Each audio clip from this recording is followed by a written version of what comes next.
Hello everyone, welcome to IQ Tab. So let's start with the A2L discussion for 16th of March. First of all let's try to understand कि आज हमें कौन कौन से A2L को discuss करना है। देखिए, सबसे पहले हम बात करेंगे राइजिंग इन्फ्लेशन के बारे में। आप जानते हैं कि हमारे इंडिया का सीपीआई और डब्ल्यूपीआई दोनों ही काफी फास्ट इंक्रीज हो रहा है और इसके क्या इंप्लीकेशंस हो सकते हैं इसके बारे में हम समझेंगे। एंड सेकंड चीज, जो हमारा आरबीआई का जो अपर टॉलरेंस लिमिट है वो किस तरीके से काफी ज्यादा ब्रीच हो रहा है पिछले 2 महीनों से, हम उसके बारे में बात करेंगे। Second will talk about the misfired missile. आप जानते हैं कि इंडिया से एक मिसाइल पाकिस्तान के अंदर मिसफायर कर गया, मतलब हो गया था, इससे कारण प्रॉब्लम काफी ज्यादा एस्केलेट हो सकती थी, बट थैंकफुली प्रॉब्लम एस्केलेट नहीं हुई। उसके लिए सबसे बड़ी प्रॉब्लम जो है वो ये है कि इंडिया और पाकिस्तान के बीच में किसी भी टाइप का क्राइसिस मैनेजमेंट, कोई कम्युनिकेशन लाइन प्रेजेंट नहीं है। यानी कि अगर कोई प्रॉब्लम हो भी जाती है तो किस तरीके से उस प्रॉब्लम को हम डाउनफॉल करेंगे, मतलब किस तरीके से उसे हम रोकेंगे, वैसा कोई भी यहाँ पे कम्युनिकेशन का मेथड इंडिया और पाकिस्तान के बीच में राइट नाउ प्रेजेंट नहीं है। तो क्या इंपॉर्टेंस है इस पर्टिकुलर मेथड की, किस तरीके से इस मिसाइल के मिसफायर को हम देख सकते हैं और क्राइसिस मैनेजमेंट को किस तरीके से हम स्ट्रेंथन कर सकते हैं, इसको हम समझ सकते हैं। ठीक है, इस पर्टिकुलर टूल के थ्रू हम उसको समझने की कोशिश करेंगे। Third will talk about the Bharatanatyam in Indian diplomacy. देखिए, हमारे बहुत सारे इंडियन डिप्लोमेट्स आए हैं, बट उनमें से बहुत ही कम ऐसे हैं, मतलब कुछ ऐसे हैं जो कि बहुत ही प्रोमिनेंट रहे। उनमें से एक रहे हैं मिस्टर दीक्षित। मिस्टर जो दीक्षित थे, उनका एक अपना कंसेप्ट था जो बोला करते थे that there should be a Bharatanatyam in Indian diplomacy. तो उनका कंसेप्ट क्या है, किस तरीके से वो भरतनाट्यम को विजुअलाइज करते हैं और किस तरीके से इंडियन डिप्लोमेटिक को, जो भी इंडियन डिप्लोमेटिक फीचर्स वगैरह हैं उसको आगे लेके जाने की बात करते हैं, उसको समझेंगे। Now will try to link this particular thing through to Ukraine war. देखिए, रशिया और यूक्रेन के वॉर के अंदर इंडिया ने किसी भी एक पार्टी को सपोर्ट नहीं किया, राइट। इंडिया ने पिछले 3 वोट से लगातार एब्सटेन किया। तो एब्सटेन करने के पीछे एग्जैक्टली इंडिया का मतलब क्या है और क्यों इंडिया इसको लगातार एब्सटेन कर रहा है, क्या ये एब्सटेन करना सही है या फिर नहीं है, इसके बारे में हम समझेंगे through the prism of Bharatanatyam Indian policy कि एग्जैक्टली क्या बोलता है। So on that note let's move on to the first topic that we have to talk about. It is about the growing price pressure, यानी कि rising inflation के बारे में हम सबसे पहले समझते हैं। सबसे पहले मैं आपको बताता हूं कि आरबीआई का अपर टॉलरेंस लिमिट क्या है। देखिए, आरबीआई का जो इन्फ्लेशन लिमिट होता है दैट इज 4% प्लस माइनस 2%। तो अगर आप 4% से माइनस 2% करेंगे तो इट कम्स टू 2% और प्लस करेंगे तो इट कम्स टू 6%। तो जो 2% से 6% जो है ना, that is the basically inflation का लिमिट है हमारा। ठीक है, हमारा इन्फ्लेशन जो है 2% मतलब कम से कम होना चाहिए और मैक्सिमम 6% होना चाहिए। मतलब किसी भी टाइम अगर हम इसको या फिर इसको ब्रीच करते हैं तो इट कम्स कि हमारा जो इन्फ्लेशन है वो एबनॉर्मल क्राइटेरिया के अंदर जा रहा है, राइट। अगर अभी हमारा आप सीपीआई देखोगे, जो हमारे कंज्यूमर प्राइस इंडेक्स है, इट हैज इंक्रीज टू 6.07%। इसको देखिए, 6% हमारा होना चाहिए था, 6% के अंदर होना चाहिए था, बट इसको ब्रीच करके 6.07% पहुंच चुका है। और ऐसा नहीं है कि पहली बार हुआ है, ये लगातार ये दूसरे महीने हो रहा है।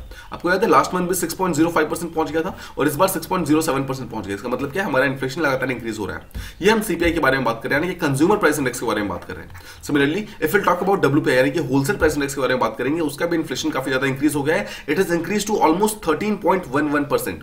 मतलब इसका इन्फ्लेशन जो है इट हैज ऑलमोस्ट डबल से ज्यादा हो चुका है। मतलब सीपीआई के इन्फ्लेशन से डबल से ज्यादा इन्फ्लेशन यहां पर डब्ल्यूपीआई के अंदर फैल रहा है।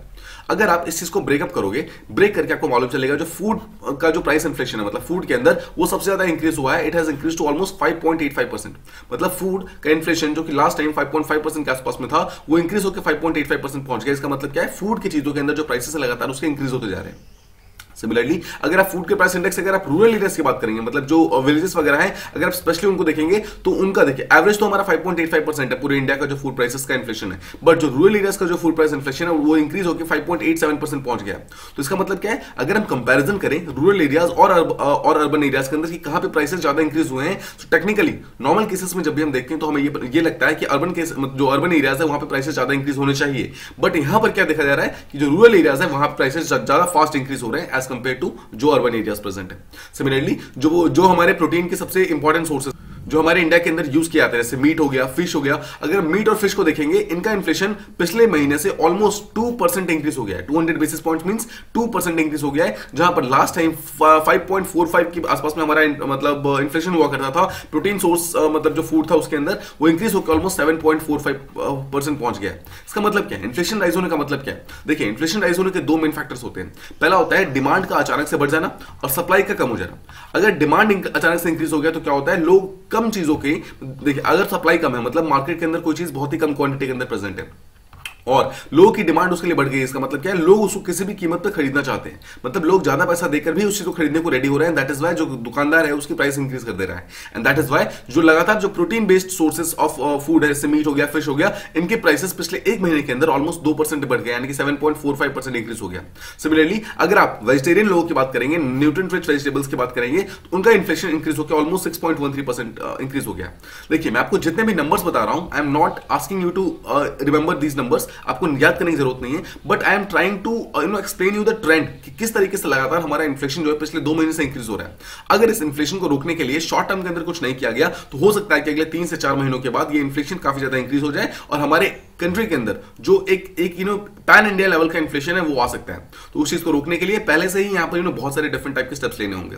नाउ एक चीज देखिए, पिछले साल दिसंबर के अंदर हमारी सेंट्रल गवर्नमेंट यानी कि आरबीआई ने एक प्रोक्रेस्टिनेशन किया था, बेसिकली एक टाइप का मतलब एडवांसमेंट किया था कि अगले कुछ महीनों तक जो हमारे वेजिटेबल के प्राइसेस हैं वो काफी ज्यादा नॉर्मल रहेंगे, मतलब ईज रहेंगे।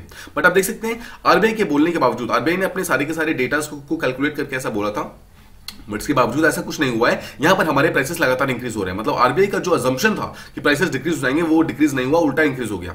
सिमिलरली अगर आप ऑयल्स एंड फैट्स की मतलब जो कैटेगरी है उसके अंदर देखेंगे तो हमारा इन्फ्लेशन ऑयल्स एंड फैट्स के अंदर यहां पर इंक्रीज हो गया है ऑलमोस्ट 16.44% तक। पॉइंट इज देखिए हमारे शॉर्ट टर्म के लिए क्या हुआ था, ऑयल एंड फैट्स का जो हमारे प्राइसेस थे काफी ज्यादा डिक्रीज हुए थे। अगर आपने इसको मार्केट के अंदर देखा होगा, ट्रेंड देखा होगा, तो लगातार प्राइसेस डिक्रीज हुए थे। बट यहाँ पर ऑथर का बोलना ये है कि इट गिव्स अ वेरी मतलब बहुत ही स्मॉल सा रूम है, मतलब देखिए ऐसा नहीं है कि बहुत खुशी वाली बात है कि हमारे ऑयल एंड फैट का प्राइसेस यहाँ पे डिक्रीज हो गया है, बिकॉज हम जानते हैं कि यूक्रेन के अंदर वॉर चल रहा है और यूक्रेन जो है वो हमारा one of the largest sources है हमारे एडिबल ऑयल्स का। जो आप खाने का तेल यूज करते हैं, आप मेजॉरिटी ऑफ जो तेल यूज करते हैं ना वो यूक्रेन से आता है हमारा, राइट। अगर आप सनफ्लावर जो ऑयल है यानी कि जो सरसों का तेल जो बेसिकली आप यूज करते हैं अपने घरों के अंदर, वो पर्टिकुलर मेजॉरिटी ऑफ जो सरसों का तेल है वो हम यहां पर यूक्रेन से इंपोर्ट करते हैं। मतलब इंडिया का जो लार्जेस्ट एक्सपोर्टर टू दिस सरसों का तेल जो है वो एक्चुअली यूक्रेन है और यूक्रेन के अंदर वॉर चल रहा है, उसके कारण उसका सप्लाई बंद है। सप्लाई बंद होने के कारण इंडिया के पास ये पर्टिकुलर चीज नहीं आ पा रहा है और इंडिया कोई ऑल्टरनेटिव मींस यहाँ पे ढूंढने की कोशिश कर रही है, मतलब कोई दूसरी कंट्री ढूंढ रही है जो कि एक्चुअली सनफ्लावर ऑयल को यहाँ पर एक्सपोर्ट कर सके। बट इंडिया को अभी तक इस चीज में बहुत ज्यादा सक्सेस नहीं मिली है। अपार्ट फ्रॉम दिस, ये तो हो गया खाने पीने का। अब देखिए क्लोथिंग में हो गया, फुटवियर में हो गया, फ्यूल में हो गया, लाइट में हो गया, ट्रांसपोर्ट, कम्युनिकेशन, हर एक चीज में जो हमारा इन्फ्लेशन है it has increase to more than 8% level. मतलब लगातार इन्फ्लेशन जो हमारा इंक्रीज हो रहा है, नॉट जस्ट इन 1 और 2 थिंग्स बट ऑलमोस्ट हर चीज के अंदर हमारा इन्फ्लेशन इंक्रीज हो रहा है। सिमिलरली अगर आप हमारे पंप प्राइसेस की बात करेंगे, मतलब हमारे जो पेट्रोल एंड डीजल है उसके अंदर ऑल दो जो अभी जो लगातार इन्फ्लेशन इंक्रीज हो रहा है उसके नंबर्स अभी मतलब ऐड नहीं किए गए हैं, मतलब अभी तक इसके प्राइसेस बहुत ज्यादा ड्रास्टिकली चेंज नहीं हुए हैं। बट माना जा रहा है कि अगले कुछ दिनों के अंदर हो सकता है कि पेट्रोल एंड डीजल के प्राइसेस भी काफी इंक्रीज हो जाए, उसके कारण जो ट्रांसपोर्टेशन एंड कम्युनिकेशन है उसके अंदर भी इन्फ्लेशन आ जाएगा और उसका भी प्राइसेस काफी ज्यादा यहाँ पे इंक्रीज हो जाएगा। सिमिलरली अगर आप इंडिया के क्रूड बास्केट की बात करेंगे, क्रूड बास्केट का मतलब क्या है, जो इंडिया बाहर दूसरी कंट्री से जो ऑयल वगैरह खरीदती है, ऑयल खरीद के जो इंडिया में अपने लोगों को बेचती है, उसका प्राइसेस पिछले 1 महीने के अंदर ऑलमोस्ट $20 से ज्यादा इंक्रीज हो चुका है। और राइट नाउ इंडिया को एक बैरल जो पेट्रोल यानी कि जो ऑयल का बेसिकली बैरल है उसको देने के लिए, मतलब उसको बाय करने के लिए इंडिया को ऑलमोस्ट $94 पे करने पड़ रहे हैं। आपको याद है पिछले महीने जो हम पे कर रहे थे दैट वाज अराउंड $70 और हमारा जो बजट भी बना था वो इसी अजम्पशन पे बना हुआ है कि हमारा जो ग्लोबल लेवल पे जो ऑयल का जो सप्लाई एंड डिमांड है वो नॉर्मल रहेगा और उसके प्राइसेस अराउंड $70 के आसपास में मेंटेन रखेंगे। बट देखिए सिर्फ 1 महीने के अंदर ये सारा का सारा प्राइस चेंज हो गया, हमें एक बैरल के लिए ऑलमोस्ट $94 पे एक्स्ट्रा पे करना पड़ रहा है, मतलब ऑलमोस्ट $24 एक्स्ट्रा पे करना पड़ रहा है और हमें एक बैरल के लिए $94 पे करना पड़ रहा है। That is the main thing जो कि एक्चुअली प्रॉब्लम क्रिएट कर रही है। हमारा इंपोर्ट का डिमांड इंक्रीज हो रहा है, हमारा फिस्कल डेफिसिट यहाँ पे इंक्रीज हो रहा है, प्रॉब्लम काफी ज्यादा बढ़ गई है, उसके कारण इन्फ्लेशन भी बढ़ गया। सिमिलरली अगर आप हमारे इंडियन रूपी की बात करेंगे, इंडियन रूपी की जो वैल्यू है वो लगातार वीक हो रही है। पिछले सिर्फ एक हफ्ते या फिर 1 महीने के अंदर हमारा जो वैल्यू है वो ऑलमोस्ट 2.5% डिक्रीज हो चुका है as compare to the dollar. मतलब डॉलर की डिमांड लगातार बढ़ रही है बट रूपी की डिमांड लगातार यहां पर डिक्रीज हो रही है। अब देखिए अगर आप शॉर्ट टर्म में देखेंगे तो शॉर्ट टर्म में इस चीज के अगेंस्ट कोई भी रिलीफ नहीं मिल रहा है, मतलब किसी भी एक्सपर्ट्स को यहां पर शॉर्ट टर्म में कोई यहां पर रिलीफ दिखाई नहीं दे रहा है। बिकॉज सबसे बड़ा प्रॉब्लम क्या है, हमारा जो इन्फ्लेशन इंक्रीज हो रहा है that is because of the energy, यानी कि फ्यूल्स के कारण हो रहा है, पेट्रोल, डीजल और जो ऑयल वगैरह है, जो हम ऑडिबल और जो ऑयल को यूज करते हैं। और ये तीनों ही चीज जो है रशिया और यूक्रेन इसके बहुत इंपॉर्टेंट एक्सपोर्टर्स हैं और रशिया और यूक्रेन के जो कॉन्फ्लिक्ट है वो खत्म होने का नाम नहीं ले रहे हैं, उसके कारण प्रॉब्लम काफी ज्यादा इंक्रीज हो रहे हैं। सिमिलरली अगर आप मैन्युफैक्चरर्स की बात करेंगे, देखिए मैन्युफैक्चरर्स अगर कोई चीज महंगा खरीदते भी है तो उनके पास ये ऑप्शन होता है कि अपना जो प्रॉफिट है उसको रिड्यूस कर दे और जो कस्टमर्स है उनको सस्ते में बेचे। बट मैन्युफैक्चरर्स भी अब इस चीज को जो कॉस्ट प्रेशर वगैरह है उसको अब एब्जॉर्ब नहीं कर पा रहे हैं, उसके कारण लगातार जो मैन्युफैक्चरिंग का जो मतलब जो प्रोडक्ट्स वगैरह है उसके प्राइसेस भी लगातार इंक्रीज होने लगे हैं और पिछले दो महीनों के अंदर देखा गया है जो प्राइसेस है ऑलमोस्ट 9.84% इंक्रीज हो गए।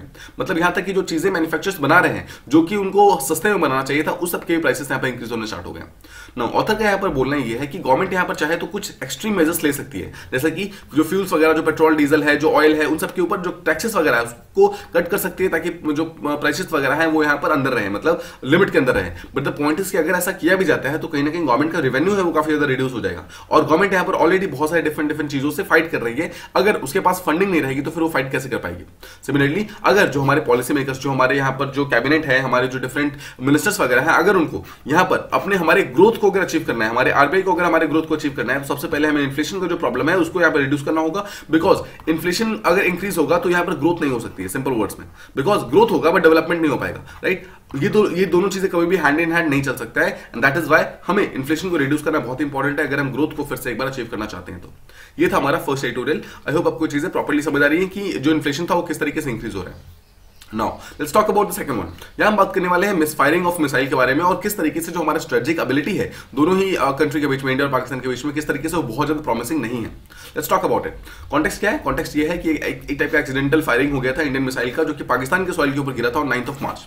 उसके कारण प्रॉब्लम काफी बढ़ जाती, बट थैंक गॉड जो प्रॉब्लम थी वो काफी ज्यादा इंक्रीज नहीं हुई। अगर आप देखिए, अगर आप इसकी बात करेंगे, दोनों ही कंट्रीज को यहाँ पर कहने के इंट्रोस्पेक्शन करने की जरूरत है, बिकॉज दोनों ही न्यूक्लियर एक टाइप के न्यूक्लियर वेपन्स के फियर के अंदर रह रहे हैं। देखिए, इंडिया को ये फियर है कि पाकिस्तान के पास न्यूक्लियर है, वो ऐसा ना हो कि किसी दिन उसको मतलब ऐसा लगे कि इंडिया उसके ऊपर अटैक कर रहा है और वो हमारे ऊपर न्यूक्लियर वेपन का अटैक कर दे। सिमिलरली पाकिस्तान को भी एक फियर है कि ऐसा ना हो कि हम कोई ऐसा स्टेप ले कि इंडिया सामने से हमारे ऊपर मतलब वो कर दे, रिटेलिएट कर दे। इसके कारण देखिए, दोनों ही कंट्री का जो प्रॉब्लम है वो काफी ज्यादा है। दोनों ही कंट्री का स्टैंडर्ड्स, स्टोरेज, मेंटेनेंस, हैंडलिंग, उस चीज का जो मतलब प्रॉमिसिंग है वो काफी ज्यादा अच्छी नहीं है। बिकॉज हम देख सकते हैं इंडिया से रिसेंटली एक गलती से एक मिसाइल यहाँ पर ऑलरेडी मिसफायर हो चुका है, जो कि पाकिस्तान के सॉइल पे गिर गया। पॉइंट इज कि हमने अपने मिसाइल का उतने अच्छे तरीके से ध्यान नहीं रखा जितना हमें रखना चाहिए था। India is considered to be a responsible power and India should behave in that manner. ठीक है, समझते हैं। देखिए, सबसे बड़ी प्रॉब्लम ये नहीं है कि एक मिसाइल यहां पर मिसफायर हो गया। सबसे बड़ी प्रॉब्लम ये है कि अगर ये मिसाइल मिसफायर हो गया है तो गलती से हुआ है, राइट। और अगर गलती से हुआ है तो दोनों कंट्री को आपस में बातचीत करके इस प्रॉब्लम को सॉल्व करनी चाहिए। बट द पॉइंट इज कि सबसे बड़ी दिक्कत यह है कि दोनों ही कंट्री के बीच में किसी भी टाइप का बायलैटरल मैकेनिज्म प्रेजेंट नहीं है, जो कि किसी भी टाइप के क्राइसिस मैनेजमेंट के टाइम में काम आ सकता है।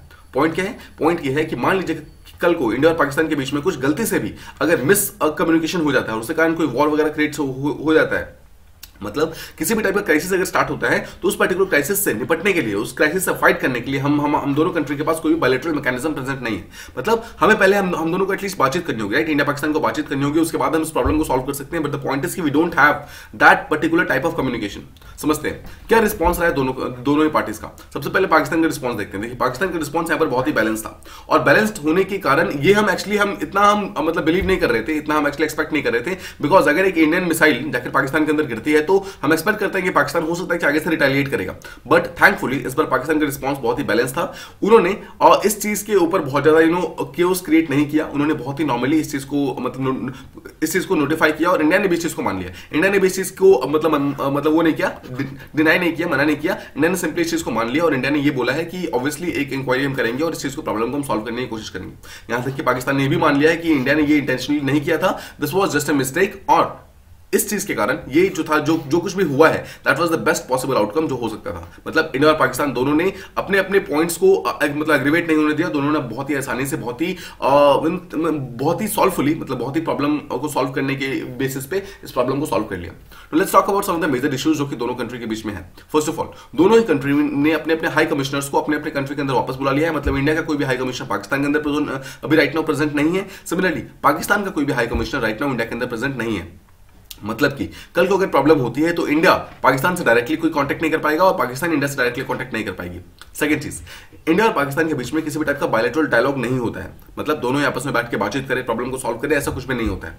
थर्ड चीज, इंडिया और पाकिस्तान के बीच में एक बॉडी है जिसका नाम है expert level talks on nuclear confidence building measures. But ये जो दोनों ही साइड से, मतलब इंडिया पाकिस्तान के दोनों ही जो एक्सपर्ट्स हैं, ये पिछले कुछ सालों से अभी तक मिले नहीं है। उसके कारण क्या है, न्यूक्लियर कॉन्फिडेंस बिल्डिंग मेजर्स के बारे में जो बातचीत होनी चाहिए थी, जो यहाँ पर एक दूसरे को जो सांत्वना देनी चाहिए थी, वो एक्चुअली दोनों मीटिंग नहीं कर रहे हैं, दोनों बातचीत नहीं हो रहा है। उसके कारण क्या है, तीनों ही रीजन के कारण आप देख सकते हैं कि प्रॉब्लम अगर एस्केलेट हो गई तो हमारे पास बातचीत करने को, हमारे पास कोई भी यहाँ पर किसी भी टाइप का डेवलपमेंट नहीं है, हमारे पास किसी भी टाइप का कोई भी कम्युनिकेशन का कोई भी फील्ड नहीं है। नाउ एक चीज समझिए, अभी थैंकफुली देखिए, ऑल्दो जो अभी सिचुएशन हुआ था उसके कारण क्राइसिस बन सकता था। बिकॉज एक मिसाइल का एक टाइप का हॉस्टाइल कंट्री के अंदर जाकर गिरना एक क्राइसिस क्रिएट कर सकता था। बट थैंकफुली दोनों ही कंट्री के बीच में गुड सेंस प्रिवेल्ड, और दोनों ही कंट्री ने ऐसा कुछ भी नहीं किया। उन्होंने बहुत ही आसानी से इस प्रॉब्लम को समझ लिया। बिकॉज देखिए, ये चीज बहुत ही डिफरेंट डायरेक्शन में जा सकती थी अगर पाकिस्तान या इंडिया में से दोनों में से किसी ने भी इस चीज को अगर वायलेंटली या फिर हॉस्टाइल के थ्रू लिया होता तो। व्हाट इफ का मतलब समझिए, क्या मतलब क्या होता अगर ये पर्टिकुलर मिसाइल फायर किसी ऐसे टाइम में होता जिस टाइम मान लीजिए कि जिस टाइम बालाकोट का जो स्ट्राइक हुआ था उस टाइम मान लीजिए सोचिए अगर एक मिसाइल और जाकर वहां पे ड्रॉप हो जाती है और गलती से गिरती। We are not talking about intentional firing, we are talking about mistake, मतलब जो यहाँ पे मिस्टेक से फायरिंग हुई है। तो अगर मिस्टेक से उस टाइम फायरिंग हो गई होती बालाकोट के स्ट्राइक के टाइम में तो प्रॉब्लम बहुत ज्यादा इंक्रीज होती है, ऑब्वियस सी बात है। सेकंड चीज, अगर आप देखेंगे कि अगर ये पर्टिकुलर मिसाइल जो अभी गई है, ऑल्दो हमें पता है कि इसने किसी भी टाइप का कोई भी नुकसान नहीं पहुंचा है, बट जस्ट सपोज कि अगर ये मिसाइल जाकर के किसी भी ऐसे चीज को यहाँ पे टारगेट करती जो कि बहुत ही स्ट्रेटेजिक वैल्यू की थी पाकिस्तान के अंदर, तो वहां पर वॉर क्रिएट हो सकता था, प्रॉब्लम यहाँ पर और ज्यादा इंक्रीज हो सकती थी। और भी there are number of scenarios, बहुत सारे ऐसे सीन्स हो सकते थे जहां पर इंडिया और पाकिस्तान के बीच में जो प्रॉब्लम है वो काफी ज्यादा इंक्रीज हो सकता था, बट थैंकफुली ये प्रॉब्लम इंक्रीज नहीं हुआ। दोनों ने ही बहुत ही बातचीत करके बहुत ही आराम से इस प्रॉब्लम को सॉल्व कर लिया। नाउ देखिए, ऐसा नहीं है कि एक्सीडेंट्स कभी हो नहीं सकते हैं, एक्सीडेंट्स कभी हो सकते हैं, that is why they are called as accidents. यहां तक कि जो कोल्ड वॉर पीरियड चल रहा था 1940 से लेकर 1990s तक, यूएसए और यूएसएसआर के बीच में, दोनों ही कंट्री के बीच में बहुत सारे ऐसे इवेंट्स आए थे जहां पर दोनों ही कंट्री की मतलब जो वहां पर जो अलाइज हुआ करते थे उन दोनों से कोई ना कोई मिस्टेक्स हो गए थे, उसके कारण प्रॉब्लम काफी ज्यादा इंक्रीज हो सकती थी, बट ऑब्वियसली दोनों ने अपने अपने प्रॉब्लम को यहाँ पर डिक्रीज करके रखा, प्रॉब्लम को सॉल्व करके रखा। सेम चीज जिस तरह की कोल्ड वॉर का सिचुएशन था, कुछ वैसा ही सिचुएशन इंडिया और पाकिस्तान के बीच में देखा जाता है, बिकॉज दोनों ही ऑल्दो आपस में फाइट नहीं कर रहे हैं बट लगातार एक दूसरे के एडवर्सरीज की तरह यहाँ पर आसपास में रहते हैं। सिमिलरली देखिए 9th ऑफ मार्च का जो यहाँ पर रिसेंटली इंसिडेंट हुआ है वो ऑल्दो एक न्यूक्लियर मिसाइल का इंसिडेंट नहीं था, that was considered to be BrahMos missile, but आप समझिए ब्रह्मोस भी एक टाइप का न्यूक्लियर कैपेबल मिसाइल है, राइट। और सेकंड चीज, अगर आप यहाँ बात करेंगे न्यूक्लियर का जो डेटरेंस वगैरह क्रिएट होता है, न्यूक्लियर डेटरेंस इंडिया और पाकिस्तान दोनों ही के कॉन्टेक्स्ट में बहुत ही रिलैक्स्ड है। इसका मतलब क्या है, देखिए अगर आप न्यूक्लियर कॉन्टेक्स्ट की यहाँ पर बात करेंगे, सबसे पहले जो इंडिया है, इंडिया का समझिए इंडिया किस तरीके से अपने न्यूक्लियर वेपन्स को हैंडल कर रहा है। दोनों ही साइड्स ने, फर्स्ट ऑफ ऑल आपको ध्यान रखना है, इंडिया और पाकिस्तान दोनों ने ही अपने न्यूक्लियर फोर्सेस को हाई अलर्ट पे नहीं रखा हुआ है। इसका मतलब है कि इंडिया का जो न्यूक्लियर फोर्सेस है they are not on high alert. Second चीज, इंडिया ने अपने न्यूक्लियर वेपन्स को अपने डिलीवरी व्हीकल्स के ऊपर डिमेटेड करके नहीं रखा हुआ है।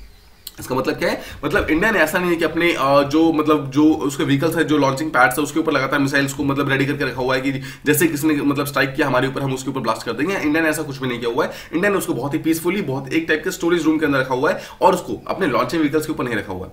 अब देखिए, न्यूक्लियर का जितना भी कमांड होता है ना, that actually goes to strategic forces command, SFC बोलते हैं इसको। एसएफसी के पास न्यूक्लियर का सारा पावर होता है, कब इसको यूज करना है, कैसे कैसे यूज करना है, और ये सब जो है ट्राई सर्विसेज के अंदर आती है, मतलब कि आर्मी, नेवी, एयरफोर्स तीनों साथ में मिलकर इस एसएफसी को बनाती है और वही एक्चुअली न्यूक्लियर का सारी चीजों को डिसाइड करती है।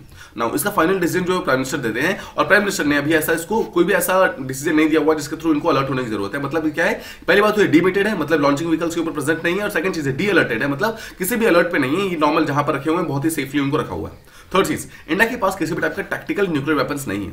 What is the meaning of tactical nuclear weapons? देखिए, दो टाइप के न्यूक्लियर वेपन्स होते हैं, first is tactical and second is strategic. Strategic आप सिंपल वर्ड्स में समझ सकते हैं, जो कि लॉन्ग टर्म जो न्यूक्लियर वेपन्स होते हैं उसे कहते हैं स्ट्रेटेजिक वेपन्स, मतलब कि जिसका रेंज काफी लंबा होता है, लॉन्ग रेंज। और जो शॉर्ट रेंज वाले होते हैं उसे कहते हैं टैक्टिकल, मतलब जो शॉर्ट, मतलब कि जो आप कभी भी बहुत ही कम टाइम की नोटिस पे जो आप फायर कर सकते हो, they are called as tactical. But एक लॉन्ग रेंज न्यूक्लियर मिसाइल को फायर करने के लिए आपके पास ऑब्वियसली थोड़ा सा टाइम चाहिए होता है, आपको उसको रेडी करना होता है, उसके बाद आप उसको फायर कर सकते हो। इसके अलावा सिमिलरली दोनों ही कंट्री के बीच में किसी भी टाइप का ऐसा कोई भी लोकल कमांडर लेवल पे कोई भी टॉक्स नहीं है जहां पर ये बातचीत हो सके। एक और मेन चीज ये है कि इंडिया ने अपने जो न्यूक्लियर कोड्स वगैरह है, फिर जो न्यूक्लियर वेपन्स का जो यूज करने का जो कैपेसिटी है, वो सिर्फ और सिर्फ एसएफसी को दे रखा है, किसी भी लोकल अथॉरिटीज को नहीं दे रखा है। ये हमने समझा इंडिया का कॉन्टेक्स्ट क्या है। Now let's talk about Pakistan का कॉन्टेक्स्ट। पाकिस्तान में कॉन्टेक्स्ट करने के लिए थोड़ा सा अलर्ट है। फर्स्ट ऑफ ऑल वो चीज हाई अलर्ट पे नहीं है। फर्स्ट ऑफ ऑल तो हमें समझना होगा कि जो पाकिस्तान है उसका न्यूक्लियर वेपन्स भी हाई अलर्ट के ऊपर नहीं है, लेकिन इस बात की कोई सर्टेनिटी नहीं है कि उनका जो है डीमेटेड नहीं है। इसका मतलब क्या है, जो लॉन्चिंग व्हीकल्स है, क्या लॉन्चिंग व्हीकल्स के ऊपर पाकिस्तान के मिसाइल्स लगे हुए हैं फिर नहीं लगे हुए हैं, इस बात पर कोई सर्टेनिटी नहीं है। इसका मतलब हो सकता है कि पाकिस्तान के मिसाइल्स मतलब उस पर्टिकुलर लॉन्चिंग व्हीकल्स के ऊपर हमेशा रेडी हो। थर्ड चीज, पाकिस्तान के पास टेक्निकल वेपन्स हैं। इसका मतलब क्या है, उनके पास ऐसे न्यूक्लियर वेपन्स हैं जो कि शॉर्ट रेंज है, मतलब वो इजीली इंडिया से मतलब पाकिस्तान से इंडिया के अंदर फायर कर सकते हैं। एंड फोर्थ चीज, हमने ऐसे केसेस देखे हुए हैं पास्ट के अंदर जहां पर पाकिस्तान ने, ऑल्दो पाकिस्तान की जो आर्मी है वो यहां पर न्यूक्लियर वेपन्स को संभालती है, बट कुछ लेवल पे कहीं ना कहीं कुछ, मतलब जब भी कुछ क्राइसिस वगैरह आते हैं, वो अपने न्यूक्लियर वेपन्स का जितने पावर्स वगैरह है वो सब कमांडर्स को ट्रांसफर करते हैं जो कि लोकल है। लोकल इसका मतलब है, मतलब हु आर सिविलियंस, इसका मतलब जो उनका कैबिनेट वगैरह है उनके पास ट्रांसफर हो जाता है। और ऑलवेज रिमेंबर वन थिंग, देखिए एक वॉर को किस तरीके से फाइट करना है, beat conventional war, beat biological war, beat nuclear war, ये सब चीजें आर्मी ही डिसाइड करे तो यहाँ पर ज्यादा बेटर होता है। अगर आप सिविलियंस को या फिर जो कैबिनेट वगैरह है उनको अगर आप ये बोलेंगे इस पर्टिकुलर चीज को डिसाइड करने के लिए, तो प्रॉब्लम काफी ज्यादा इंक्रीज हो सकती है। Now let's talk about the strategic stability between two countries. India और पाकिस्तान के बीच का जो स्ट्रेटेजिक स्टेबिलिटी है बहुत ही डेलिकेट है, एक बहुत ही कच्चे धागे के ऊपर मूव करता है। टोटल 4 रीजंस ऐसे हैं जो कि इसे शो करते हैं कि अगर छोटा सा भी अगर एक्सीडेंट हुआ तो प्रॉब्लम काफी ज्यादा इंक्रीज हो सकता है, और दोनों ही कंट्री जो इंडिया और पाकिस्तान इस चीज के लिए रेडी नहीं है। Let's talk about it. First चीज क्या, फर्स्ट देखिए यहाँ पर बोला जाता है कि ऑल्दो इंडिया और पाकिस्तान ने 2005 के अंदर एक एग्रीमेंट साइन किया था, उसका नाम था pre notification of flight testing of ballistic missiles agreement. इसका मतलब क्या है कि दोनों ही कंट्री अगर कोई भी किसी भी टाइप का बैलिस्टिक मिसाइल का एग्रीमेंट, मतलब कोई भी अगर बैलिस्टिक मिसाइल को फ्लाइट टेस्ट करेगी, मतलब चेक करेगी ना, तो सबसे पहले एक दूसरे कंट्री को बता देगी। जैसे अगर पाकिस्तान कोई भी अगर बैलिस्टिक मिसाइल का अगर टेस्टिंग करेगा तो पहले इंडिया को बता देगा, और सिमिलरली अगर इंडिया करेगा तो पाकिस्तान को बता देगा, ताकि किसी भी टाइप का कोई ऐसा एक्सीडेंट ना हो कि ऐसा मतलब इंडिया को ऐसा ना लगे कि पाकिस्तान ने अगर कोई मिसाइल मतलब फायर की है तो हमारे ऊपर फायर कर रहा है। सिमिलरली अगर जैसे इंडिया है, अगर इंडिया देखेगा कि मान लीजिए कोई एक पर्टिकुलर मिसाइल है जो कि हवा के अंदर जा रही है और वो पाकिस्तान की ओर से आई है, तो ऐसा इंडिया को ना लगे कि वो पाकिस्तान ने हमारे ऊपर फायर किया है, सिंपली वो एक टाइप का टेस्टिंग भी हो सकता है। तो इस चीज के कंफ्यूजन को क्रिएट करने के लिए, मतलब इस चीज की कंफ्यूजन को दूर करने के लिए एक्चुअली ये अग्रीमेंट साइन किया गया था। बोला था कि हम दोनों कंट्री एक दूसरे को प्री नोटिफाई कर देंगे, मतलब पहले ही बता देंगे कि हम कोई बैलिस्टिक मिसाइल्स को कब फ्लाइट टेस्टिंग करने वाले हैं। बट एक चीज देखिए, यहाँ पर वर्ड यूज किया गया बैलिस्टिक मिसाइल, इसका मतलब क्या है, क्रूज मिसाइल्स के अंदर इंक्लूडेड नहीं है। सिमिलरली जो ब्रह्मोस अभी जो रिसेंटली फायर किए गए थे वो एक टाइप का क्रूज मिसाइल है, वो यहाँ पर बैलिस्टिक मिसाइल का पार्ट नहीं था। नो, दैट इज वाई ये प्रॉब्लम काफी ज्यादा इंक्रीज होती है। इसलिए देखिए, हमने देखा कि अभी दोनों ही कंट्री के पास क्रूज मिसाइल्स काफी ज्यादा हैं, इसलिए दोनों ही कंट्री को साथ में बैलिस्टिक के साथ में इस क्रूज मिसाइल को भी इस पर्टिकुलर एग्रीमेंट के अंदर इंक्लूड करना होगा, ताकि अगर कोई भी क्रूज मिसाइल का भी अगर कोई टेस्ट फायरिंग होता है तो दोनों कंट्री एक दूसरे को बता दे। सेकंड चीज जो हमने जस्ट अभी देखा कि दोनों ही कंट्री में although nuclear confidence building measures नाम के किसी भी टाइप का मतलब ग्रुप तो है, बट दोनों की मीटिंग नहीं होती है। सिमिलरली जो सीबीएम वगैरह उनकी मीटिंग नहीं होने के कारण प्रॉब्लम काफी ज्यादा इंक्रीज होती है। अगर आप इंडिया और पाकिस्तान के रिलेशनशिप को देखोगे तो बहुत ही एडवर्सेरियल है, मतलब बहुत ज्यादा प्रॉब्लमेटिक है। सेकंड चीज, दोनों ही कंट्रीज के पास न्यूक्लियर वेपन्स है। थर्ड चीज, दोनों ही ऐसे कंट्रीज है जो कि थोड़ी सी बात पे क्राइसिस को क्रिएट कर सकते हैं। एंड फोर्थ चीज, दोनों ही कंट्री के बीच में ट्रस्ट तो बिल्कुल भी नहीं है। That is why there is a very urgent need, एक बहुत ही अर्जेंट नीड है कि जो डायलॉग मैकेनिज्म है उसको मतलब वापस रिवाइव करना बहुत इंपॉर्टेंट है। अगर आप कोल्ड वॉर के राइवल्स यानी कि यूएस और यूएसआर को भी देखोगे तो उनका भी बीच में भी कहीं ना कहीं एक ऐसा हॉटलाइन प्रेजेंट था, एक ऐसा डायलॉग मैकेनिज्म प्रेजेंट था कि अगर कोई भी प्रॉब्लम हो जाए तो दोनों चीजें आपस में बातचीत कर सके। Similarly let's talk about the third one. यहां हम बात करते हैं चाइना के बारे में। देखिए, चाइना एक ऐसी कंट्री है जिसके पास भी न्यूक्लियर वेपन्स है, बट उसने अभी तक इंडिया से किसी भी टाइप की स्टेबिलिटी की डिस्कशन का बातचीत नहीं किया है। मतलब कि चाइना ने इंडिया को ये चीज अश्योर नहीं किया है कि हम आपके ऊपर कभी भी न्यूक्लियर अटैक नहीं करेंगे, या फिर आपके ऊपर न्यूक्लियर वेपन से कभी भी हम हमला नहीं करेंगे। इस चीज का अश्योरेंस कभी भी चाइना ने इंडिया को प्रोवाइड नहीं किया है। ऑल्दो चाइना देखिए डायरेक्टली इनडायरेक्टली हमेशा इंडिया पाकिस्तान के कॉन्फ्लिक्ट के अंदर रहता है, बट अगर आप पिछले 1-2 साल से देखेंगे तो लगातार उसने इस इंडिया पाकिस्तान के कॉन्फ्लिक्ट के अंदर घुसने की काफी ज्यादा कोशिश किया। लगातार देखिए, चाइना पाकिस्तान इकोनॉमिक कॉरिडोर आप जानते हैं, फिर सिमिलरली बहुत सारे ऐसे चाइनीज प्रोजेक्ट्स वगैरह जो कि पाकिस्तान के अंदर यहाँ पे स्टार्ट हो रहे हैं। तो ये सब एक्चुअली शो करता है कि चाइना लगातार पाकिस्तान के साथ अपने इन्वॉल्वमेंट को इंक्रीज कर रहा है, नॉट बिकॉज चाइना पाकिस्तान का बहुत अच्छा फ्रेंड है, बट बिकॉज चाइना यहाँ पर इंडिया को काउंटर करने के लिए पाकिस्तान का यूज करना चाहते हैं। ठीक है, एंड दैट इज वाई ये सब चीजें देखिए बहुत इंपॉर्टेंट। अगर चाइना के साथ हमारी इंडिया की यहाँ पर बातचीत हो जाए और एक म्यूचुअल एश्योरेंस मिल जाए कि अगर दोनों ही कंट्री एक दूसरे के ऊपर न्यूक्लियर वेपन्स कभी अटैक नहीं करेंगे तो इंडिया कैन बी बेटर यहां पर दोनों ही मतलब कंट्री के साथ अपने प्रॉब्लम को सॉल्व करके। और देखिए, ये तो हो गया थर्ड पॉइंट। और फोर्थ पॉइंट हमारा ये है कि अगर गलती से कभी एक्सीडेंटल फायरिंग ऑफ मिसाइल्स होती भी है तो हम उस टाइम में हम दोनों ही कंट्री एक दूसरे से बातचीत कर पाए, ऐसा कोई भी हमारे पास हॉटलाइन होना चाहिए, हमारे पास कोई ऐसा एक ऐसा बेसिकली कम्युनिकेशन लाइन होना चाहिए। What is the need of the hour? देखिए, नीड हमारा ये है कि हमारे पहली बात तो अगर कोई भी क्राइसिस होता है इंडिया पाकिस्तान के बीच में तो उस पर्टिकुलर टाइम में कम्युनिकेट करने के लिए, एक दूसरे कंट्री के लीडर्स को आपस में बातचीत करने के लिए, सेंसिटिव इन्फॉर्मेशन को रिले करने के लिए, इन्फॉर्मेशन को पास ऑन करने के लिए एक फास्टर मैकेनिज्म चाहिए। अगर ये फास्टर मैकेनिज्म होगा तभी हम आपस में बातचीत कर पाएंगे। उसके लिए there is a body called as nuclear risk reduction centre, NRRC। अब देखिए, जो NRRC है न्यूक्लियर रिस्क रिडक्शन सेंटर है, ये पर्टिकुलर जो सेंटर्स होते हैं वो एक्चुअली कहीं ना कहीं हेल्प करते हैं, एक स्ट्रक्चर्ड मैकेनिज्म प्रोवाइड करते हैं ताकि कोई भी कम्युनिकेशन का कोई मैसेज वगैरह है वो एक दूसरे कंट्री को प्रोवाइड किया जा सके। सिमिलरली अगर कोई भी कॉन्फिडेंस बिल्डिंग मेजर्स पहले से डिसाइडेड है उसको प्रॉपर्ली इंप्लीमेंट किया जा सके, इन सब चीजों के ऊपर भी काम करता है ये NRRC। सिमिलरली और क्या क्या चीजें हमें चाहिए? पहली चीज देखिए, किसी भी टाइप का मिसपरसेप्शन, किसी भी टाइप की एम्बिग्यूटीज अगर दोनों ही कंट्री के बीच में है तो उस चीज को रिड्यूस करना ये भी इसका बहुत ही इंपॉर्टेंट काम है। उसके लिए हम क्या कर सकते हैं? उसके लिए देखिए, हम रूटीनली अपने मैसेजेस को एक्सचेंज कर सकते हैं, एक दूसरे को क्लैरिफिकेशन दे सकते हैं अगर कोई भी गलतियां होती भी एक दूसरे से। तो थर्ड चीज, अगर कोई भी अग्रीमेंट वगैरह उसको हम लगातार रिव्यू कर सकते हैं। ये सब अगर हम करेंगे तो ऑटोमेटिकली इंडिया और पाकिस्तान के रिलेशनशिप फिर से एक बार इंप्रूव होने स्टार्ट हो जाएंगे। देखिए, अभी जिस एरा में हम रह रहे हैं that is the era of social media, that is the era of 24 hour news. इसमें लगातार अगर छोटा सा भी कोई मिस्टेक होता है ना, उस चीज को मीडिया इतनी ज्यादा हाइप करके बता देती है कि प्रॉब्लम काफी ज्यादा बढ़ सकती है। अभी इंडिया के द्वारा एक छोटा सा मिसाइल जो कि एक्सीडेंटली फायर किया गया था पाकिस्तान के अंदर, that was totally non threatening. सोचिए, अगर इस पर्टिकुलर मतलब चीज को मीडिया अगर इतना ज्यादा हाइप कर देते कि इंडिया ने हमारे ऊपर वॉर क्रिएट कर दिया, ये कर दिया, वो कर दिया, तो प्रॉब्लम काफी ज्यादा इंक्रीज हो जाती। उसके कारण हो सकता था कि इंडिया और पाकिस्तान के बीच में भी मिलिट्री स्टैंड ऑफ हो जाता। मतलब एक छोटा सा मिस्टेक के कारण एक मिलिट्री स्टैंड ऑफ भी हो सकता है, यहाँ पर प्रॉब्लम भी हो सकती थी, ठीक है। Similarly now let's talk about the non usage of hotline.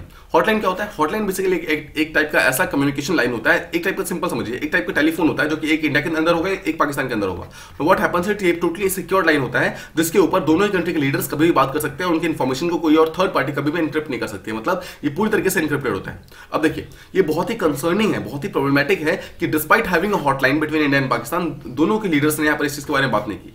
Specially India के जो लीडर्स थे उन्होंने इस चीज के बारे में बात नहीं की, बिकॉज इट वॉज इंडिया जिसके थ्रू ये मिस्टेक हुआ था। अगर इंडिया से ये पर्टिकुलर मिसाइल यहाँ पर फायर हुई थी तो इंडिया को यहाँ पर इस हॉटलाइन से बातचीत करके इस प्रॉब्लम को सॉल्व कर देना चाहिए था, लेकिन यहाँ पर इस चीज के ऊपर कोई भी यूसेज नहीं किया गया हॉटलाइन का, और इसके ऊपर कोई भी बातचीत नहीं की गई।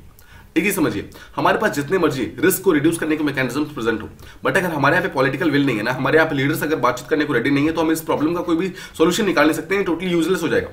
इसी तरीके से अगर हम न्यू दिल्ली जो हमारे यानी कि जो हमारा इंडियन गवर्नमेंट है, अगर वो पहले ही पाकिस्तान को एश्योरेंसेस प्रोवाइड कर देता कि हम ऐसा कोई भी मिस्टेक फ्यूचर में नहीं होने देंगे, या फिर ये गलती से हो गया है, तो ये प्रॉब्लम शायद कभी यहां पर तक भी इंक्रीज नहीं होती। सिमिलरली देखिए there is a thing, Pakistan भी एक ऐसी कंट्री है जो कि बहुत जल्दी चीजों को एग्रीवेट कर देती है। पाकिस्तान भी चाहती तो इस पर्टिकुलर चीज को इंक्रीज करके काफी ज्यादा इंक्रीज कर सकती थी, but let's hope and let's be very very fortunate कि पाकिस्तान ने ऐसा कुछ नहीं किया, और ये पर्टिकुलर क्राइसिस जो है एक बहुत ही स्मॉल लेवल का क्राइसिस बन के रह गया, और हम दोनों ही कंट्री ने इसको बहुत ही आसानी से प्रॉब्लम को सॉल्व करने में सक्सेसफुल रहे। अगर आप सीनियर ऑफिशियल्स की बात करेंगे जो कि इंडिया और पाकिस्तान के हैं, दोनों ने यहाँ पर काफी सारे ऐसे वेज वगैरह निकाले हुए हैं, और ज्यादा निकालने चाहिए ताकि दोनों ही कंट्री के बीच का जो स्ट्रेटेजिक स्टेबिलिटी है उसको मौजूदा इंक्रीज कर सके, स्पेशली मतलब इन अ वे बिकॉज दोनों ही न्यूक्लियर कंट्रीज हैं, और दोनों न्यूक्लियर कंट्रीज को एक दूसरे से एक टाइप का म्यूचुअल एश्योरेंस चाहिए कि एक दूसरे कंट्री के ऊपर कभी भी न्यूक्लियर अटैक नहीं होगा, राइट। ये चीज बहुत ही इंपॉर्टेंट है। सो ये हमने समझा second editorial. Let's talk about the next one. यहां हम बात करने वाले हैं the concept of Bharatanatyam in the Indian diplomacy, context of Indian diplomacy. Now first of all there is a person called as Jyotindra Nath Dikshit. Now इनकी हम बात करने वाले हैं इसलिए बिकॉज 1991 से लेकर 1994 यानी कि 3 सालों तक ये ऑलमोस्ट इंडिया के एक बहुत ही इंपॉर्टेंट डिप्लोमेट रहे थे, एक ऐसे डिप्लोमेट रहे थे जहां पे जिन्होंने बहुत सारे डिफरेंट जगहों पर इंडिया को रिप्रेजेंट किया था। नाउ क्वेश्चन कम्स कि ये एडिटोरियल क्यों आया हुआ है। देखिए इस एडिटोरियल का मैं आपको पहले कॉन्टेक्स्ट बताता हूं। कॉन्टेक्स्ट ये है रशिया और यूक्रेन का वॉर। रशिया और यूक्रेन के वॉर के कारण रशिया के सामने एक बहुत बड़ी प्रॉब्लम आ गई है, ये कि रशिया को कुछ कंट्रीज सपोर्ट कर रही हैं, कुछ कंट्रीज सपोर्ट नहीं कर रही हैं। मेजॉरिटी ऑफ द कंट्रीज जो है वो रशिया को सपोर्ट नहीं कर रही है, but there has been some countries like China and India जो कि रशिया के सपोर्ट कर रही है टेक्निकली या फिर इनटेक्निकली अगर आप बोले तो। देखिए अगर आप इंडिया की बात करेंगे, इंडिया ने हर एक चीज से अभी तक एब्सटेन किया है। एब्सटेन करने का मतलब है इंडिया ने ना ही अभी तक इसको सपोर्ट किया है, ना ही इसको रिजेक्ट किया है, मतलब कि इंडिया ना ही इसके अगेंस्ट खड़ा है ना इसके साथ खड़ा है। अब देखिए ये कॉन्टेक्स्ट है। अब इसके थ्रू इसका मतलब क्या है, हमारा जो इंडियन डिप्लोमेसी है राइट नाउ एक बहुत ही ग्रेजुअल चेंजेस की तरफ जा रहा है, बिकॉज हम लगातार अपने कुछ ना कुछ पॉलिसीज को चेंज कर रहे हैं। तो ये जो चेंजेस वाला टाइम होता है ना, उसको किस तरीके से डील करना है वो मिस्टर दीक्षित जो है बहुत अच्छे तरीके से बताते हैं। बिकॉज अगर आप देखेंगे 1991 से लेकर 1994 के बीच का टाइम जो था वो that was a period of a gradual change. हमारे टाइम में, हमारे बीच में, मतलब हमारे वर्ल्ड के अंदर, हमारे इंटरनेशनल एरेना के अंदर बहुत सारे डिफरेंट चेंजेस हुए थे 1991 से लेकर 1994 के बीच में। पहले मैं आपको कुछ चेंजेस बताता हूं, उसके बाद हम स्टार्ट करेंगे इस पर्टिकुलर एडिटोरियल के अंदर। फर्स्ट ऑफ ऑल आप जानते हैं कि इंडिया ने पहली बार एलपीजी रिफॉर्म्स को लेकर आए। इसका मतलब है इंडिया ने फॉर द फर्स्ट टाइम यहाँ पर फॉरेन जितने भी कंपनीज वगैरह है उसको इंडिया के अंदर आने के लिए अलाउ किया। सिमिलरली 1991 के अंदर आप जानते हैं दिसंबर के अंदर यूएसएसआर पूरी तरीके से डिसइंटीग्रेट हो गया। थर्ड चीज आपको याद होगा, हमने जब इंडिया और इजराइल के बारे में बात की तो इंडिया और इजराइल ने अपने रिलेशनशिप को यहाँ पर इंप्रूव करना 1992 के अंदर स्टार्ट किया था, ठीक है। बहुत सारे देन यूएसए के साथ हमने पहली बार अपनी मीटिंग वगैरह करना हमने 1992 के अंदर स्टार्ट किया। फिर अपने यूएन सिक्योरिटी काउंसिल को हमने यहाँ पर जो हमने एज अ मेंबर हमने अटेंड करना स्टार्ट किया 1992 के अंदर। पॉइंट इज 1991 से लेकर के इन 1994 इस 3 साल के इंडिया का जो प्रेशर था, इंडिया के ऊपर जो डिप्लोमेटिक प्रेशर था वो काफी ज्यादा इंक्रीज हो गया। बट अब देखिए अगर कोई और कंट्री होती या फिर अगर इंडिया भी होती, अगर इंडिया बहुत ही वीक होती तो शायद इंडिया इन सब चीजों के मतलब अंदर गिव अप कर देती। इंडिया ये सब चीजें कभी नहीं कर पाती। बट किस तरीके से चेंज को मतलब किस तरीके से चेंज को फील करना है, राइट किस तरीके से करना है और किस तरीके से उन चेंजेस को इंडिया के बेनिफिट के लिए यूज करना है, इन सब चीजों को मिस्टर दीक्षित ने बहुत ही अच्छी तरीके से समझाया। तो लेट्स ट्राई टू अंडरस्टैंड कि एग्जैक्टली उन्होंने किस तरीके से काम किया, क्या क्या चीजें उन्होंने किया और किस तरीके से हम उसको रशिया और यूक्रेन के वॉर के साथ लिंक कर सकते हैं। देखिए 1991 से 1994 का टाइम जैसे मैंने आपको बताया that was the time of changes. अगली 2-3 स्लाइड्स के अंदर हम देखते हैं कि एग्जैक्टली क्या क्या चेंजेस हुए थे। Let's try to understand it in very short term. 1991 के अंदर there was a person called as Mikhail Gorbachev. Mikhail जो गोर्बाचेव थे वो रशिया के पर्सन थे और वो मतलब बेसिकली यूएसएसआर के मतलब वो हुआ करते थे, हेड हुआ करते थे। 1991 में दिसंबर 25 को उन्होंने रिजाइन कर दिया और for the last time USSR जो है यानी कि union of Soviet socialist republics, ये जो ग्रुप था इसका flag for the last time lower किया गया। इसका मतलब क्या है, 25 of December 1991 was the day जिस दिन यूएसएसआर पूरी तरीके से ब्रेक हो गया और 26 दिसंबर को ये चीज डिसइंटीग्रेट हो जाता है। मतलब यूएसएसआर को डिसइंटीग्रेट कर दिया गया। उसके कारण क्या हुआ, यूएसएसआर के डिसइंटीग्रेट करने के कारण टोटल 15 न्यू कंट्रीज यहां पर बनती है। नाउ देखिए, इससे पहले इंडिया के अच्छे रिलेशनशिप हुआ करते थे यूएसएसआर के साथ, USSR as a whole, USSR as a group. But USSR के अंदर बहुत सारे डिफरेंट कंट्रीज थे जिसके साथ इंडिया के रिलेशनशिप अच्छे नहीं भी थे। अब देखिए, जैसे ये यूएसएसआर ब्रेक होता है और 15 न्यू कंट्रीज बनते हैं यहां पर, तो इंडिया के सामने सबसे पहला चैलेंज यह है कि इंडिया को हर एक कंट्री के साथ अपने रिलेशनशिप को इंप्रूव करना है और हर एक कंट्री के अंदर अपनी एम्बेसीज को ओपन करना है। नो माइंड यू, 1991 का एक ऐसा टाइम था जिस टाइम इंडिया के पास फाइनेंशियल क्राइसिस काफी ज्यादा थी। एक ऐसा फाइनेंशियल क्राइसिस था इंडिया के अंदर जिसके कारण इंडिया को ऑलमोस्ट जो इंटरनेशनल मॉनेटरी फंड से लोन लेना पड़ गया था और उसके बातों को मानते मानते हमें ऑलमोस्ट एलपीजी रिफॉर्म्स नाम के जो रिफॉर्म्स है उसको इंडिया के अंदर लाना पड़ा। पॉइंट इज कि इंडिया के पास उस टाइम पैसों की बहुत ज्यादा दिक्कत चल रही थी। इंडिया ने उस टाइम एफडीआई को अलाउ किया, एफपीआई को अलाउ किया, बट इसके बावजूद इंडिया का शॉर्ट टर्म के अंदर जो यहाँ पर मनी क्राइसिस था वो सॉल्व नहीं हुआ था।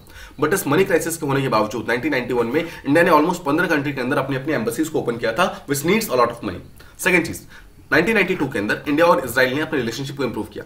इजराइल एक ऐसी कंट्री है जिसके साथ इंडिया की बहुत ज्यादा अच्छे से बनती नहीं थी, बट इंडिया और इजराइल ने 1992 में अंदर मिस्टर दीक्षित के अंदर एक्चुअली उन्होंने अपनी एम्बेसडर्स वगैरह को एक्सचेंज करने स्टार्ट किए और and that was actually done for the first time. इसके कारण क्या हुआ, एक ऐसा डोर ओपन हो गया रिलेशनशिप का। इसके कारण क्या हुआ, इजराइल और टेक्निकली हमने यूरोपियन कंट्री के साथ यहाँ पर डील करना डायरेक्टली स्टार्ट कर दिया। और पिछले 3 हफ्तों में और पिछले 3 डेकेड्स वगैरह जो है आप जानते हैं, उसके बीच में इंडिया और इजराइल के रिलेशनशिप बहुत ही फास्ट ब्लॉसम हुए, बहुत ही स्ट्रांगली ब्लॉसम हुए। थर्ड चीज, जब यूएन सिक्योरिटी काउंसिल का जब इंडिया मेंबर बना था मतलब 1992 के अंदर फॉर द फर्स्ट टाइम, उस टाइम पीवी नरसिम्हा राव हमारे प्राइम मिनिस्टर हुआ करते थे। ही फॉर द फर्स्ट टाइम कोई ऐसे इंडियन बने जिन्होंने इंडिया को रिप्रेजेंट किया एट द समिट लेवल और वहां जाकर उन्होंने इंडिया के लिए मतलब अपनी जो भी डिमांड्स वगैरह थी उसको पिच किया। देखिए, इससे पहले हमने कभी यूएन सिक्योरिटी काउंसिल के अंदर हमने मीट नहीं किया था और जब हम वहां पर गए तो हमने साथ ही साथ यहाँ पर यूएसए के प्रेसिडेंट यानी कि जॉर्ज बुश जो उस टाइम हुआ करते थे उनके साथ हमने बातचीत की। उनके साथ हमारे पीवी नरसिम्हा राव सर ने वहां पर बातचीत की, एक बायलैटरल मीटिंग की और इंडिया और यूएस ने यहां पर अपने रिलेशनशिप को इंप्रूव करने की स्टार्ट की। देखिए, once again just try to understand this is the time of 1991, 1992, 1993। ये वो टाइम से जब इंडिया अभी भी अपने पैरों पे ठीक से मतलब वो नहीं हो रहा, स्टैंड नहीं कर पा रहा है, राइट। इसके कारण इंडिया का जो खुद का सेल्फ कॉन्फिडेंस है वो काफी ज्यादा लो है।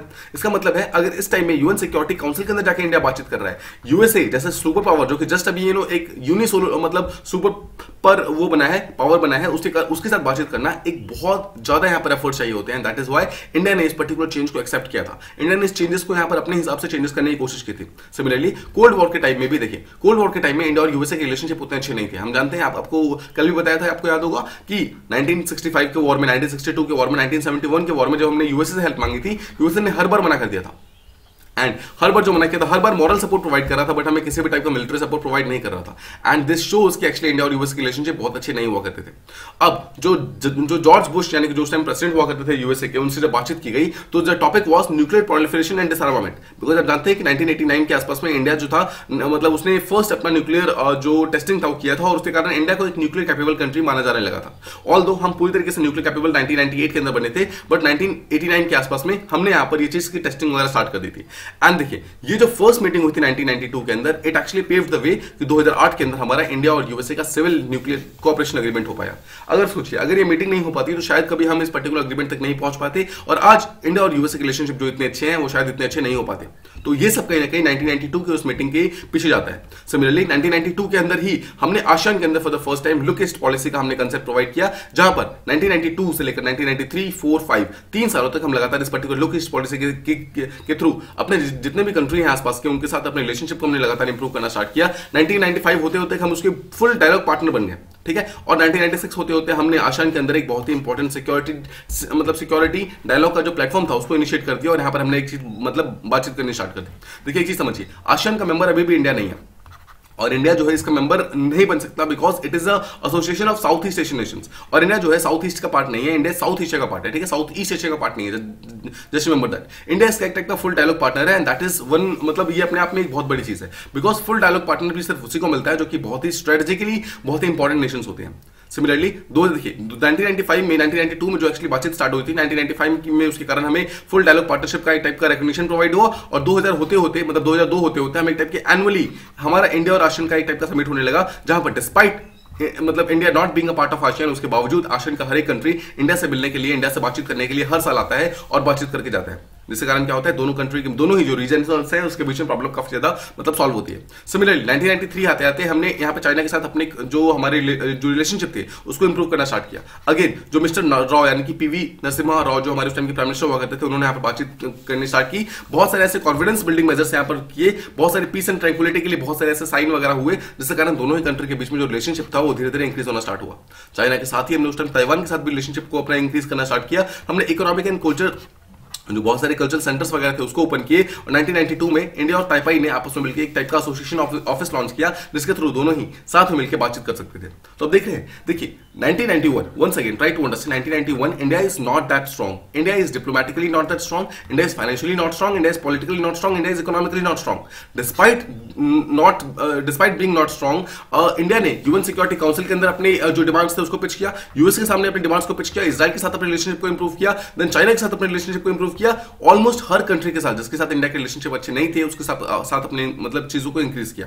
ठीक है, ये चीज एक्चुअली शो करते हैं कि इंडिया किस तरीके से रिस्पॉन्ड कर रहा था जो चेंजेस हमारे आसपास हो रहे थे। आपको ये समझना है कि इंडिया का रिस्पॉन्स किस तरीके से था। Despite not being a very very strong country, despite not being a very powerful country, India did not give in to the demands. India ने यहां पर काफी कोशिश की कि जो भी चीजें हमारे सामने आ रही है उसको हम बहुत ही डिप्लोमेटिकली और बहुत ही विलफुली इसको टैकल करें।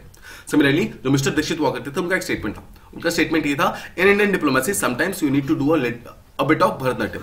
What is the meaning of Bharatanatyam? यहां पर एक्चुअली बोलते हैं कि आपको कभी कभी अपने फॉर्म्स को डिफरेंट करना होता है। कभी कभी आपको यूएसए और रशिया के साथ में डील करना पड़ेगा, डिस्पाइट द फैक्ट कि यूएसए और रशिया आपस में एक दूसरे को मतलब बिल्कुल देखना नहीं चाहते हैं, but despite this fact India कैसी कंट्री जिसका यूएसए और रशिया दोनों के साथ बहुत ही अच्छी रिलेशनशिप है, और India is among the handful of those countries. India देखिए बहुत सारे ऐसे कंट्रीज नहीं है जिसकी रिलेशनशिप यूएसए रशिया दोनों के साथ बहुत अच्छे हैं। इंडिया उस हैंडफुल कंट्रीज में से एक है जिसके रिलेशनशिप दोनों के साथ ही बहुत अच्छे हैं। ये शो करता है कि आपको कभी कभी डिफरेंट फॉर्म्स को शो करना पड़ेगा, but first of all you have to secure your interest.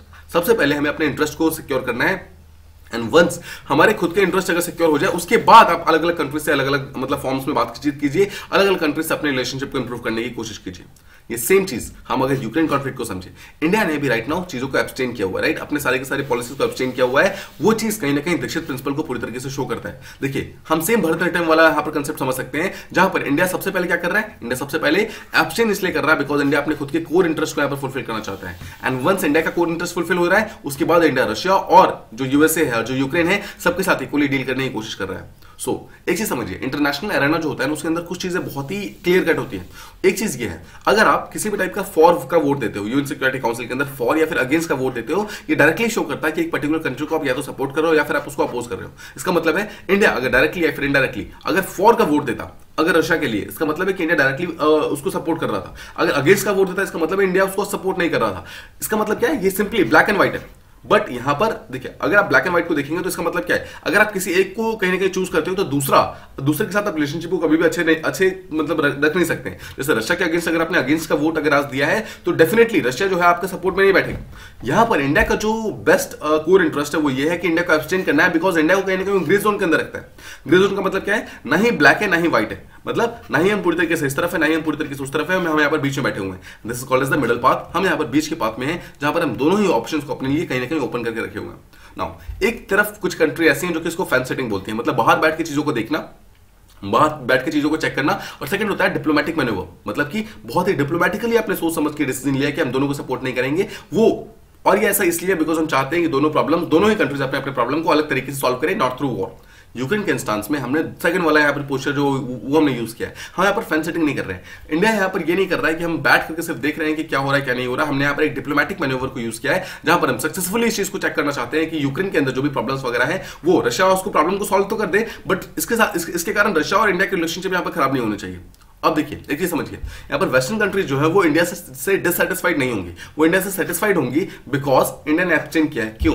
देखिए बिकॉज कहीं ना कहीं वेस्टर्न कंट्री को ऐसा लग रहा था बिकॉज इंडिया और जो रशिया है उसके रिलेशनशिप इतने स्ट्रॉन्ग है कि हो सकता है कि इंडिया वेस्टर्न कंट्री के अगेंस्ट में बोले, मतलब अपोज कर दे, लेकिन इंडिया ने ऐसा नहीं किया। तो first of all western country इस बात से खुश है एटलीस्ट कि कम से कम इंडिया ने अपोज तो नहीं किया। सिमिलरली रशिया की अगर आप बात करेंगे, रशिया भी यहाँ पर सेटिस्फाइड है, रशिया भी यहाँ पर खुश है। क्यों? बिकॉज कहीं ना कहीं रशिया को भी ऐसा लग रहा था कि हो सकता है कि इंडिया जो है वेस्टर्न कंट्रीज लगातार परसुएट करने की कोशिश कर रही है उस चीज के अंदर आ जाएगी और इंडिया रशिया को मतलब कहीं ना कहीं सपोर्ट नहीं करेगी, बट इंडिया ने ऐसा भी नहीं किया। तो यहाँ पर कहीं ना कहीं रशिया भी खुश है, वेस्टर्न कंट्रीज भी खुश है बिकॉज इंडिया ने ऑब्वियसली रशिया को डायरेक्टली सपोर्ट नहीं किया, और रशिया भी खुश है बिकॉज रशिया को डायरेक्टली अपोज नहीं किया गया बाय इंडिया। दोनों ही केसेस में देखिए इंडिया यहां पर अपने इंटरेस्ट को लेकर चल रहा है and that is why India यहां पर अलग अलग तरीकों को अपना रहा है। सिमिलरली इंडिया को यहाँ पर मतलब जो ऑथर है उनके द्वारा ये बोला जा रहा है कि इंडिया को एक बार फिर से भरतनाट्यम का जो पॉलिसी है उस चीज को फिर से रिवाइव करना होगा, जो मिस्टर दीक्षित की पॉलिसी थी उस चीज को यूज करना होगा, बिकॉज अभी हम फिर से एक टाइप के ऐसे टाइम्स के अंदर चल रहे हैं, एक बहुत ही टर्बुलेंट टाइम्स के अंदर चल रहे हैं, जो सेम टाइम्स के अंदर मिस्टर दीक्षित वहां पर हमारे फॉरेन डिप्लोमेट थे, उन्होंने बहुत ही स्ट्रेटेजिकली और बहुत ही दिमाग लगा के इन सब चीजों को हमने मतलब उन्होंने सॉल्व किया था। सिमिलरली हमें उन्हीं के पॉलिसी को यहाँ पर फॉलो करना चाहिए, जहां पर हमारे कोर इंटरेस्ट है उस पर्टिकुलर कोर इंटरेस्ट को हमें सबसे पहले फुलफिल करना चाहिए, और once are core interest are fulfilled उसके बाद हमें जो बाकी हमारे जो एक्सटर्नल डिमांड्स हैं उस चीज को फुलफिल करने के लिए जाना चाहिए, जो हमारे एक्सटर्नल रिलेशनशिप है उस चीज को हमें इंक्रीज करने के लिए जाना चाहिए। And that is exactly what India is doing right now. तो ये था हमारा तीनों डिस्कशंस। आई होप आपको तीनों एडिटोरियल्स प्रॉपर्ली समझ आ गई होंगी। अगर आपको किसी भी टाइप का कोई भी डाउट है तो please do mention them in comment boxes, हम उसको जल्दी से रिप्लाई करने की पूरी कोशिश करेंगे। Apart from that, if you like the video please do like, share and subscribe, and thank you so much for listening.